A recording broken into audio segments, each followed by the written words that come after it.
So here, homeostatic imbalance or clinical correlation, right?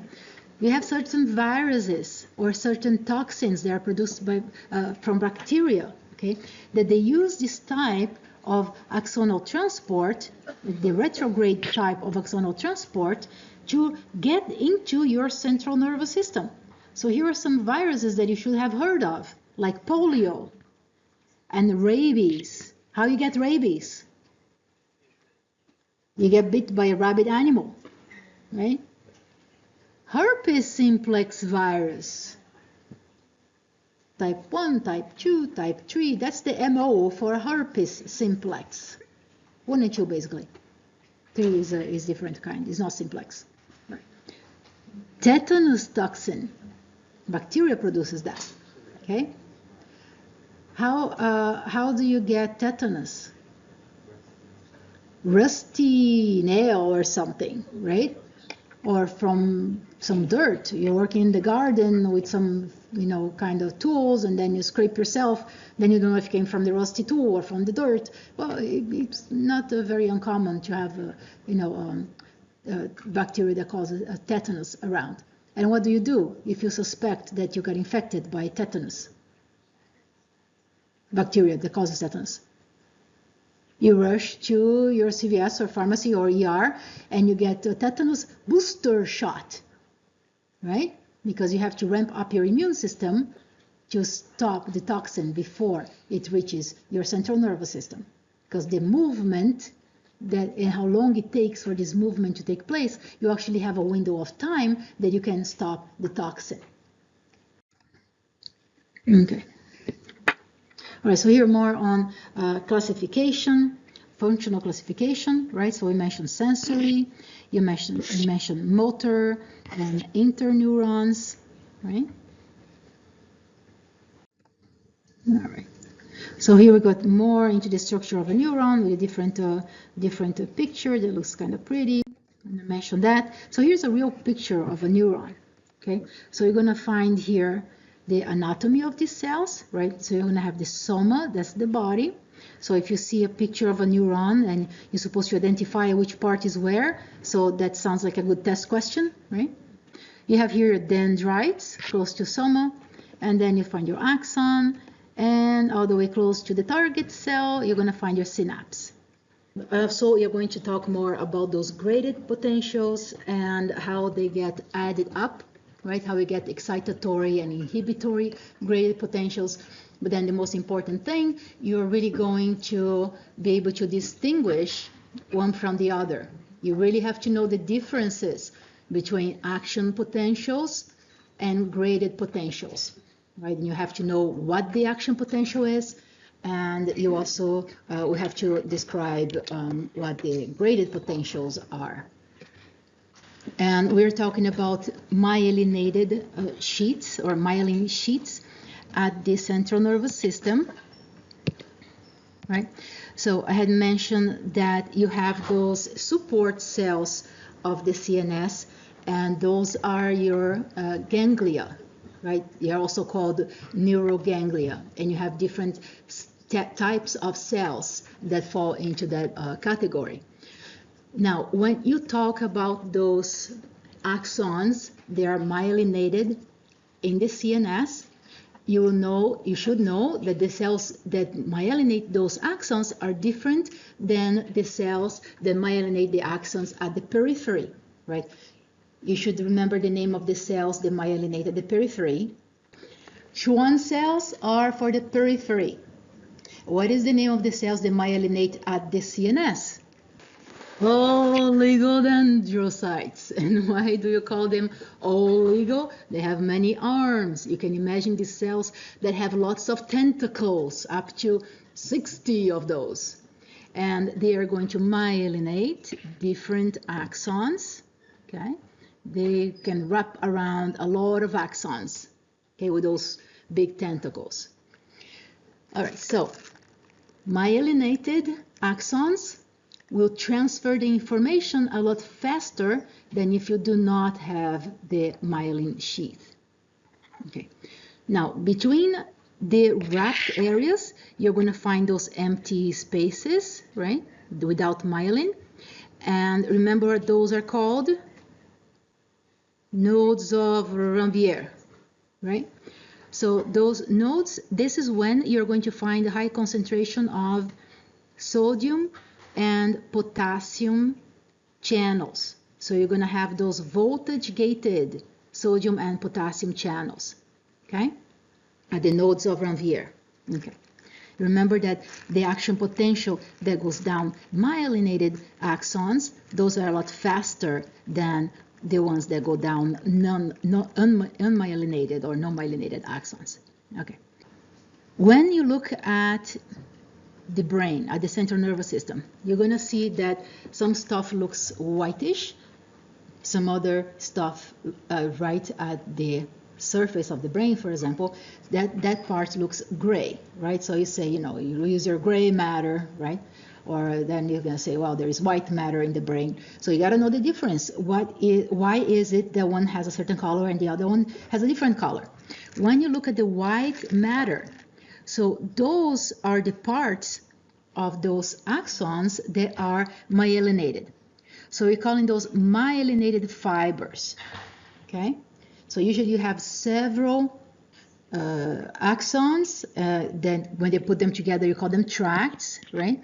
So you get a lot of those, they're bundled together and they are protected by myelin sheets. So the color of those myelin sheets is whitish, so the whole thing is called the white matter. Now, when you look at the gray matter, what you're really looking at is at the cell bodies of neurons. Okay, so the cell bodies do not get myelinated. So you're looking at the cell bodies, and you also can see some non-myelinated axons. They are also going to look grayish. Okay? And we're going to look more into the anatomy of this system of the CNS and the proportions of these matters and all that stuff. Electrical wire is to electrical insulating tape. Okay, so what you put around the wire.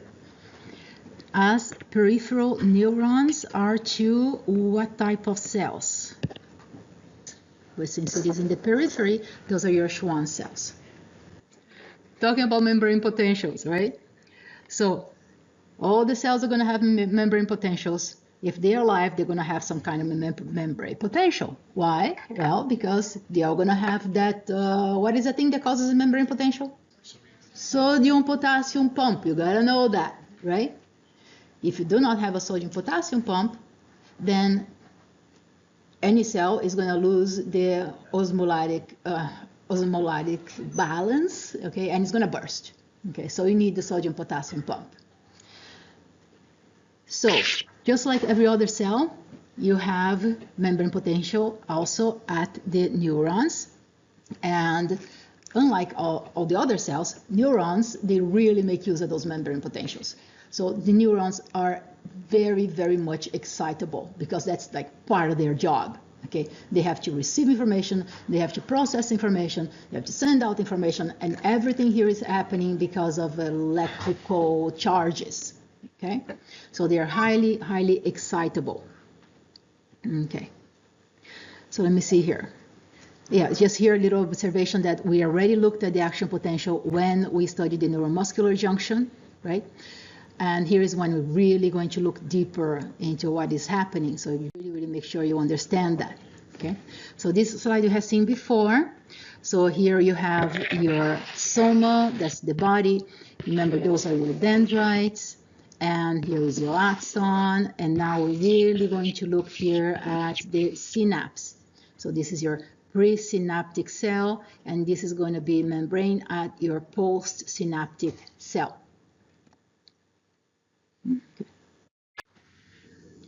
Okay, so this is just a little reminder saying that all neuronal activity really depends on electrical energy. Okay, so you're going to send electrical signals. Okay. Now here just to reiterate on those principles of electricity and how it's going to be transmitted. Right. So first thing that we have seen already, before, we have looked at the chemically gated channel, right? So that channel is going to be activated by binding to some kind of neurotransmitter, and then it's going to open and it's going to allow a flow of electricity to get inside of the cell, okay? So chemically gated. And then, of course, we look at the voltage gated channels. So those are going to fill that electricity that got inside of the cell. And because of that, spark, then the channel is going to get activated. So those are all your voltage gated channels. And we also have mechanically gated channels. And we had not mentioned that before. Right? These channels, they are going to feel physically some change in the environment, and because of some pressure or modification in the surroundings that is not related to electricity, they're going to feel that pressure and they're going to get activated. Okay. So these channels really are going to respond to some deformation that happened nearby, so the channel gets pushed and then it gets activated. And of course, that makes sense if you have these channels in sensory organs, right? Sensory receptors. Okay. So when you're really talking about this electrical thing that goes on, we know that you can have a positive charge or negative charge that can get inside of the cell, right? So in order to get the depolarization and activation of those voltage gated channels, so you really need to change the level of that membrane potential. Okay, so remember that membrane potentials are negative, right? And in case of neurons, they are usually around minus 70 millivolts. Okay, so that's your resting membrane potential right there. So let's say that you open a channel and you get some positive current inside of the cell. So what that's going to do is make your membrane potential less negative. So here you see a depolarization, okay? So depolarization has to do with your membrane potential becoming less negative, more towards the zero or the positive side of that scale, okay? When this membrane potential goes back to resting potential, that is your repolarization. Okay. Now, let's say that you open a channel and then the inside of the cell got to be more negative. So that is going to bring it further away or further down that axis. So we call that hyperpolarization. Okay, and you're going to see that that can happen mainly by two mechanisms. But when you make the membrane even more negative than resting, so you call that, you say that membrane is hyperpolarized. So what is really this membrane potential? Well, basically you measure the amount of electricity difference, okay, the gradient of electricity between the outside of the cell and the inside of the cell. And then look what happens here. If you start measuring the concentration of ions that is outside of the cell, first, you're going to see that your potassium ions outside of the cell, they are at a very low concentration. Because remember that sodium-potassium pump is pumping potassium to the inside of the cell. So the outside of the cell, you can imagine, is going to be at a lower concentration in comparison to the inside of the cell. So you look at potassium here, and you say, oh, look at that. Potassium concentration outside is about 4 millimoles. Okay, 4 millimoles. That's a very low concentration. And then you look at the concentration of potassium inside of the cell, you're expecting it to be high because of sodium-potassium pump. So you look at here and say, oh, look at that. The concentration of potassium here is 140 millimoles. Potassium inside of the cell, higher concentration in comparison to the outside of the cell. Now, if you look at the sodium concentrations, you're going to see sodium outside is a lot higher than in the inside. Again, because of the sodium-potassium pump, because it pumps 3 sodiums out, right? So sodium here outside is 150 millimole compared to the sodium inside of the cell that is only about 15 millimole, okay? Now, besides the concentration, the chemical concentration, you're also going to have those electrostatic attractions and repulsions, okay? and you're going to have a certain electrostatic equilibrium for each of those ions. Okay, so if you think about the inside of the cell is going to have a lot more protein than it has on the outside of the cell, right?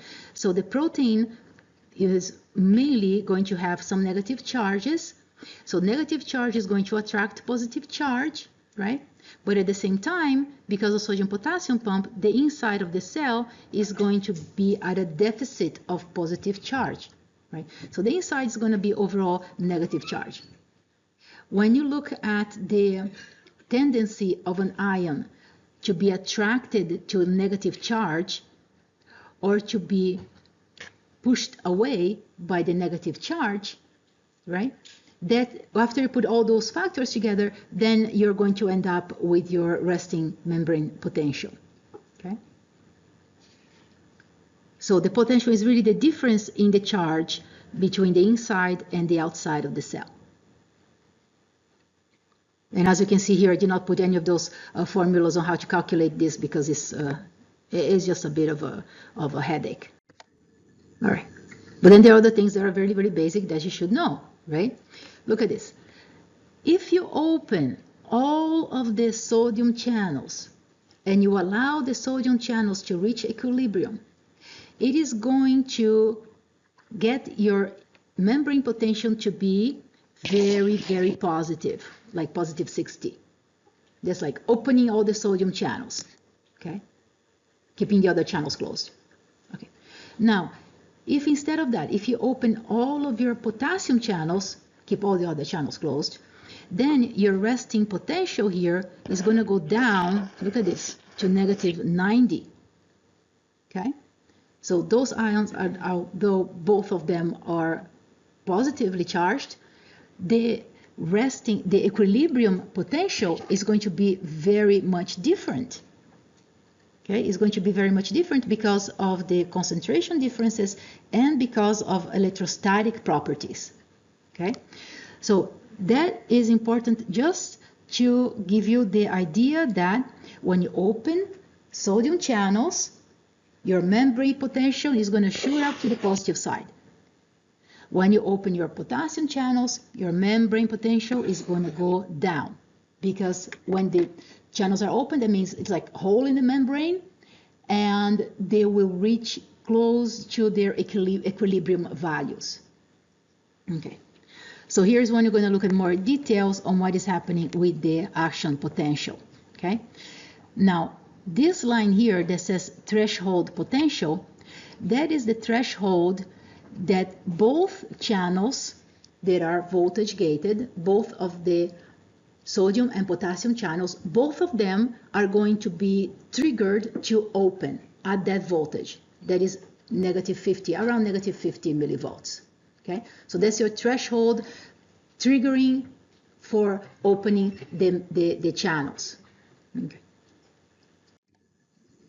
All right, so let's see here what happens to the permeability of each one of those ions. Okay, so let's follow here.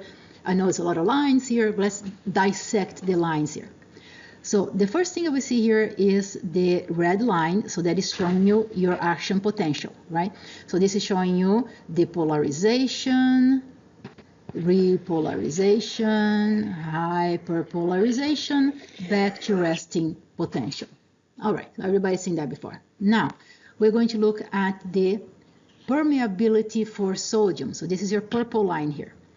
So permeability for sodium at first is very low. Then when you reach a certain membrane potential, you're going to open the channel. When you open the channel, you're going to increase the permeability of sodium up to the point that it gets quite positive. And remember, this thing is voltage gated. It feels the change in the voltage around it. Okay, it was able to open because the voltage got to be negative 50 or negative 55. So it opened. Then when it got to be too positive, close to positive 30, the channel feels it again, and this is when the channel is going to get inactivated. Remember the plug, that ball on the chain, right? that inactivates sodium channel. So here is when the plug gets stuck on the hole of the channel. So now your permeability for sodium is going to go down very quickly because this channel is stuck. It is closed. Okay? Look, after that, the channel is still closed. Unless you send another signal, the channel is not going to open again. Okay? But something else is going to happen here. I was going to see the channel is going to stay closed, but then the ball is going to get away from, from inhibiting the channel, but it's still the channel is closed. So when you look at the purple line here, it shows only the permeability of that ion. Okay? It's not telling you much on what is happening to the state of the channel. Is it inactivated? Is it closed? You don't know, right? Okay.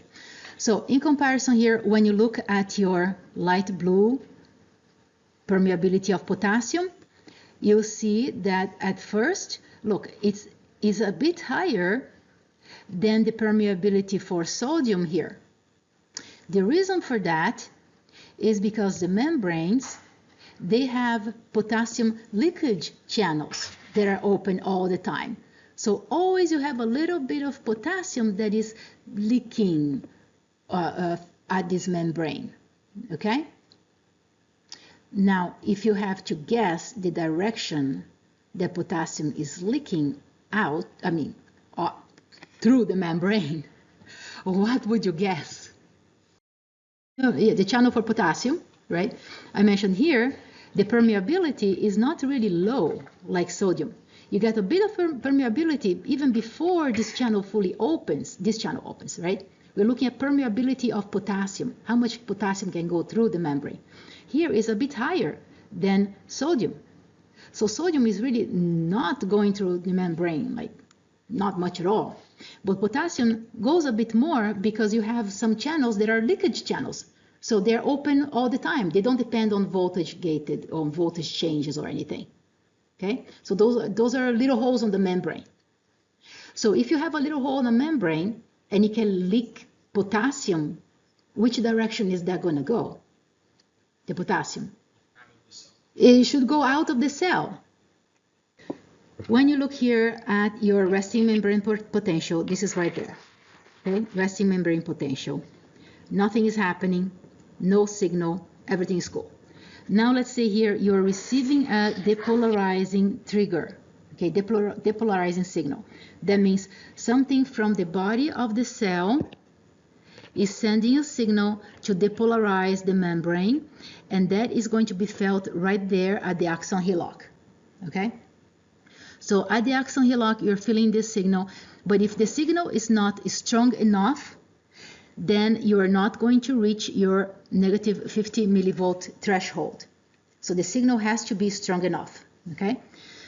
When your signal is strong enough and you reach the threshold, so now you have an all or none type of response for your action potential, okay? You reach negative 50, let's say one sodium channel opens, and that's enough to trigger all of those voltage-gated sodium channels that are close to the one that open, all of those are going to open. Okay, so this is your called all or none response. If not one channel opens, so nothing's going to happen. But if one voltage-gated sodium open, now you're going to have triggering of all of them. You're going to push all of them to open because the voltage is going to change a lot faster. Okay, this type of response is also considered a positive feedback loop. Okay, so depolarization, open a channel, and then now we have a flow of ion that is going to potentiate that action potential. Okay, so we get this positive feedback loop mechanism. Okay. All right, so here you reach the threshold, one sodium channel opens, and then a lot of the sodium channels are going to open. Now that same threshold is also the threshold that is going to trigger your potassium channel to open.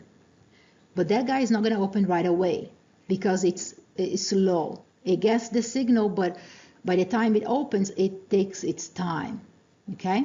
So sodium channel is going to open right there. And remember, this thing is happening in all or none response with a positive feedback loop. Okay, so what is happening here with the voltage, right? At the time that the channel is open. So here you're going to have your voltage going up, and your voltage is going to go even higher because you're going to have the positive feedback mechanism, right? More channels are going to open until you reach a voltage of positive 30 millivolts. Okay, so at that time, your sodium channels, since they are voltage gated, at that time your sodium channel is going to inactivate. Okay, and also enough time has passed since you reach the threshold, so enough time has passed that now your potassium gated channels are going to open. So those are the potassium voltage gated channels are going to open.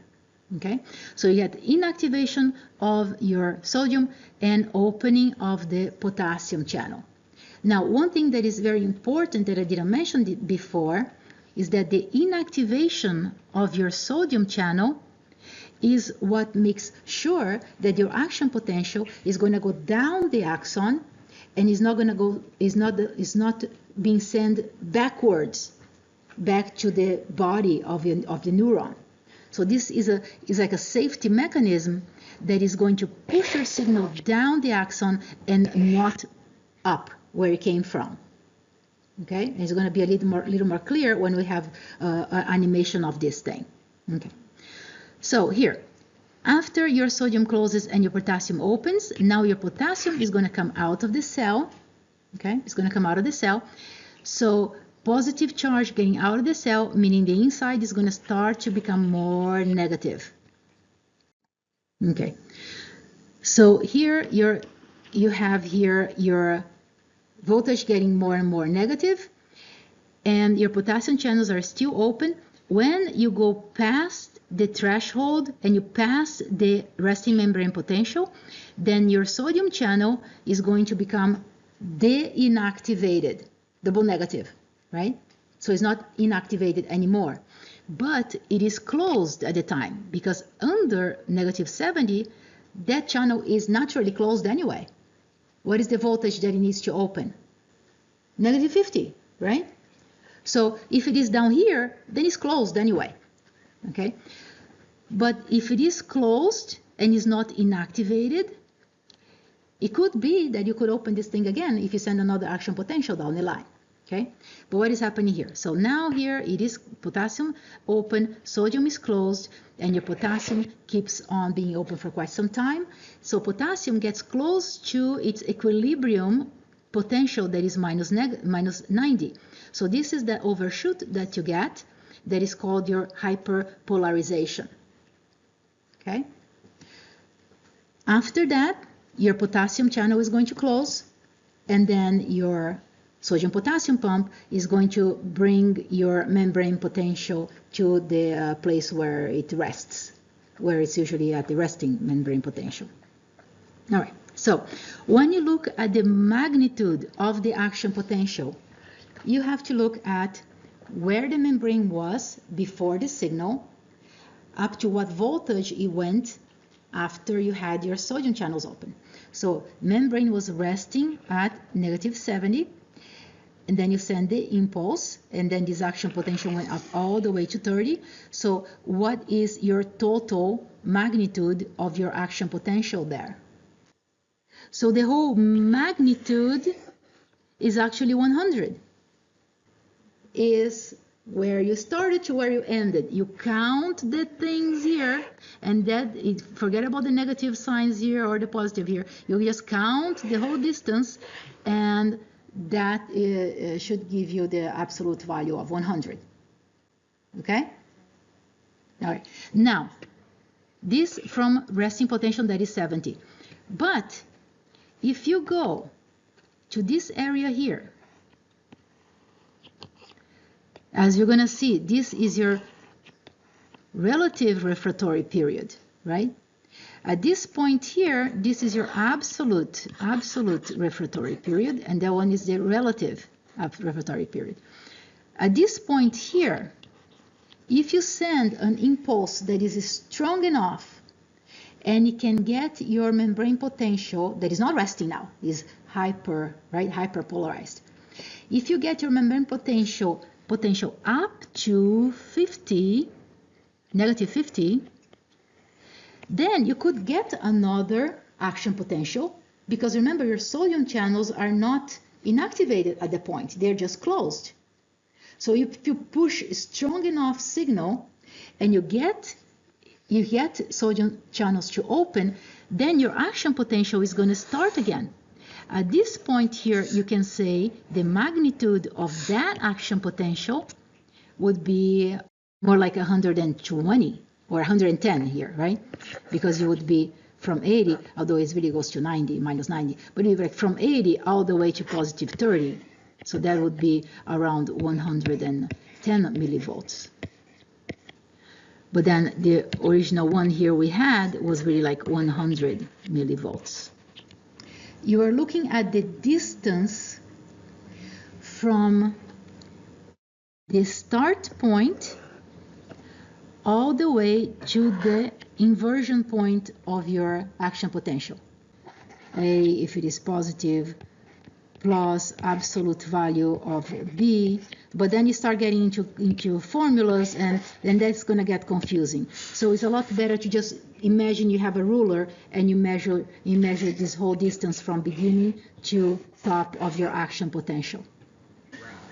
Okay, so the electrocution part, the tasing experience, right? How would that relate to here? I had enough of a shock signal, which is, everything is electrical current, right? So I had enough of this stimulus that depolarized all of the neuromuscular junctions in my body. Are all your muscular, all your skeletal muscles, right, activated by neuromuscular junction? Yes, all the muscles that you control, okay, lift your arm, that is neuromuscular junction from your brain. You send electrical signal, you lift both arms, electrical signal from your brain to your arms. Now, I got this impulse of signals not from my brain, it was an external source, but it was still electricity. I tell you, it was electricity, right? So I got this jolt of a lot of electricity that reached all of my muscles exactly at the same time. So the muscles at the neuromuscular junction, all of them reached threshold at this very, very same millisecond. So all the sodium channels open right away. That means all of the sodium channels in my muscles got inactivated exactly at the same time. Okay? So it feels like dancing. So when all of the muscles are activated at the same time, now the sodium channel is inactivated. You're going to have to wait until this membrane potential goes down. You're going to wait until your potassium channels open, and then all of them open at the same time. So I get a hyperpolarization of all the muscles at the same time. So for this brief period of time, I can try as much as I want to move my muscles and nothing is going to happen. And it's a horrible feeling. You know, you ever have this nightmare that you're trying to scream and nothing comes out? That was exactly the feeling. And then you're trying to run somewhere and you can't run and you're stuck in a place. That was the inactivation of sodium channels feeling, okay? So when the shock stopped, I'm thinking, oh great, I'll have enough time to get my foot out of there.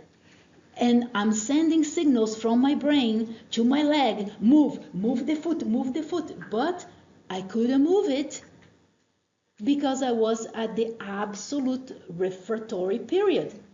All the sodium channels were inactivated, okay? But I knew that in a fraction of a second, I'm going to reach hyperpolarization. And if I send a strong enough signal from my brain to overcome this extra distance from hyperpolarization to resting membrane potential, okay, which was about 20 millivolts. So it's not like a huge amount of input from my brain, but it would be more effort than usual, okay? So if I'll try really hard, then I'll be able to move my foot. So at that time, when I was starting to feel that trying really hard, I could move my foot. And I'm like, okay, there we go, we're gonna take it off. And then the next shock came in. So I'm like, oh, there goes my hyperpolarization extra signal, that was the, excitatory potential type. It just wasn't working. Because when I just reached that point that I could send another action potential, then everything got shocked again. And all the sodium channels got inactivated again. So I was really stuck. At least it's at a voltage that it's not lethal. So, it's just painful. I tell you, don't try it at home. It's not fun, okay? It's really bad. But this is how it relates to this.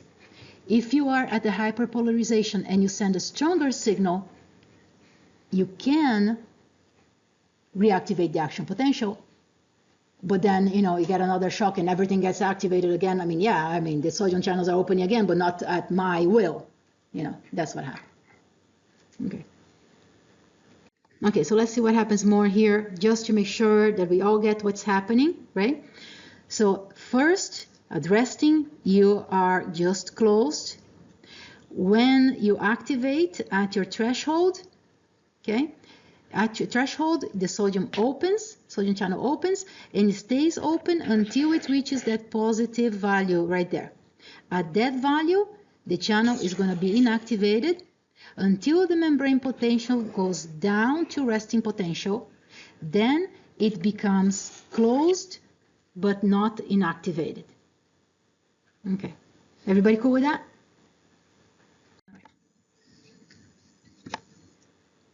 Okay, so looking here at your potassium channel, it is closed until the membrane potential reaches that, but remember, it is triggered to open at threshold, okay? It is triggered here to open a threshold. Threshold, not threshold. Okay, here. When it is triggered, it's going to take its time. There we go. It's going to take its time, and it's going to coincide until the membrane potential reaches the plus 30. So it's just slow to open, and it's going to open at the time of that is really coinciding with that membrane potential. Okay, when it's open, it's going to stay open until it shoots past the resting membrane potential towards more negative because of the natural equilibrium constant for potassium. Okay, so here's a little movie. I put the link for this movie, and it's supposed to have sound, but the sound was really horrible. So here, what you have to know here, this is going down the axon, okay? What is happening? So this is really the cool part. So see this shift in the membrane potential that goes down. And here is showing you, the little thing with the channels, which I cut that out here. So this is summation of what is happening at the dendrites, okay? So first thing that's going to happen here, you're going to have a ligand-gated channel that is going to open, and that is going to start pushing a little bit of your change in membrane until it pushes enough at the axon hillock, where you have a higher concentration of your voltage-gated sodium channels, okay? And here is when those sodium channels are going to open and push your action potential down the line, down the axon, okay? So that's your trigger zone, okay? So axon axon hillock is really your trigger zone. So now let's see what is going on here. Okay, faster. It's going to show you those sodium channels that get activated at threshold, right? They open, and then you're going to have your potassium channels that open, your sodium channels get inactivated. And here, at this part, when your sodium channel get inactivated, this is the safety mechanism for your action potential not to go backwards. Okay, so it can only go forward. Okay, so this I just explained that too. Remember that this action potential is all or none response. Okay, now this part is really important, that the concept is a bit difficult to grasp. Okay, so let's see here. All action potentials are the same. Okay, that is independent of the stimulus. That means once you reach threshold, all the action potentials are going to be the same. It doesn't mean the magnitude of the action potential is the same. It means the way the action potential works is the same. Okay? So what happens at your central nervous system is that it is going to send different types of signals to the neurons. Some signals are very weak. Some other signals are very strong. Okay? And depending on how many of these signals you are sending, you are going to establish a certain pattern of signals, and that you call the frequency of the impulses. Okay? So depending on how often those signals are activated, you might or you might not reach your threshold. Okay, so frequency is really the number of impulses that are sent per second. It's the second. Now, the more impulse you send, then the stronger the stimulus to try to reach that threshold. Okay, so here's a little example, right? So if you are not sending signals or undetectable signal, then you're not going to reach threshold. Okay, so this is a sub-threshold stimulus. So nothing's going to happen. You're not going to have action potential. Okay, so a little bit of signal got there, but it didn't reach threshold, so nothing happens. Now let's say that enough stimulus got there that you can send some action potentials. And now if you get even a stronger stimulus that gets there, you can generate several action potentials. Okay, so the strength of the stimulus that gets added up, each stimulus get added up, that is going to dictate how many action potentials you're going to get. But then look here, the magnitude of that action potential is really the same. And yes, you do have sometimes that when you get to the refractory, relative refractory period, the action potential can change a little bit. But considering that you're not overlapping, then this is the situation. Okay, so how fast are these action potentials running down your axon? Now, again, action potentials are going to happen in the axons, but not everywhere else in your neuron. Okay, so when you look at your dendrites, those are just going to receive signals. So this is our beautiful neuron right there, and look at this. So at the dendrites, you're going to receive signals, all sorts of signals, and when it reaches a certain threshold, then this is going to go down the axon, right? Now, how fast it's going to go is going to depend mainly in two factors. First factor is how thick the axon is, the diameter, okay, the diameter here of your axon. And we know that the larger the diameter, the faster your signal is going to go down the line. Okay, so big axon, like big diameter, faster signal. That means the flow here has less resistance to go down the axon, the larger the diameter. Okay. Now, another factor that is very important for the action potential is really whether your axon has myelin sheets or not. Because myelinated axons will transfer that action potential a lot faster than unmyelinated axons. Okay, so when you don't have myelin, this is what you call continuous conduction, and that is slower than myelinated, where you have saltatory conduction.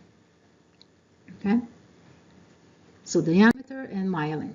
All right, so here you can see, although this guy here has a very long axon, he has a bigger diameter, and he's not showing the myelin here, but the bigger diameter tells you the action potential is going to be faster than an axon that is very, very skinny. Okay? And then whether it is myelinated or not, that's going to play a big role. Okay, so here's a comparison. Like if you imagine this white electrical signals that started at the same point, the diameter that is larger is going to send this signal a lot faster because you have less resistance in a larger tube. Okay, and then here is in comparison to a myelinated tube, even if it is skinny, okay, myelinator is even going to send the impulse a lot more faster than the large diameter here. So you see here, this goes slow, this goes a little faster, this guy goes zooming down. Okay. Okay. So here is a clinical correlation saying that multiple sclerosis is an autoimmune type of disease. That means your body makes antibodies that attack, or immune cells that attack the myelin sheaths in the central nervous system. Okay, and this is quite complicated because your central nervous system has a different type of immunity than the rest of your body. But anyway, this is an autoimmune disease, and then the myelin sheaths get destroyed. What is the name of those cells again? Dendrocytes, because cytes is everything for the cells, right? Okay, right. Thank goodness you don't have to write in the exam like oligodendrocytes. All right. Now, when those myelin sheaths get destroyed, now the distribution of your voltage-gated sodium and potassium channels, they're not going to be concentrated at those nodes around here. They're going to be distributed in all those areas that you don't have the myelin sheath anymore. So now you're going to start having a lot of problems of conductivity of neuronal signals. Okay, and of course it's neurodegenerative. Okay, now look at this. This is interesting. Look, of course we don't have a lot of drugs to prevent this type of autoimmune disease, but you do have drugs that can modulate the immune system level of attack in the cells, so you can slow down the progression of the disease. And as a general rule of thumb, to prevent the development of the disease in the first place, we can have good levels of vitamin D. You remember where you get vitamin D? Sunlight. Okay, sunlight. Vitamin D is a great modulator of your immune system responses at all levels. Okay, so that can prevent or slow down the progression of the disease.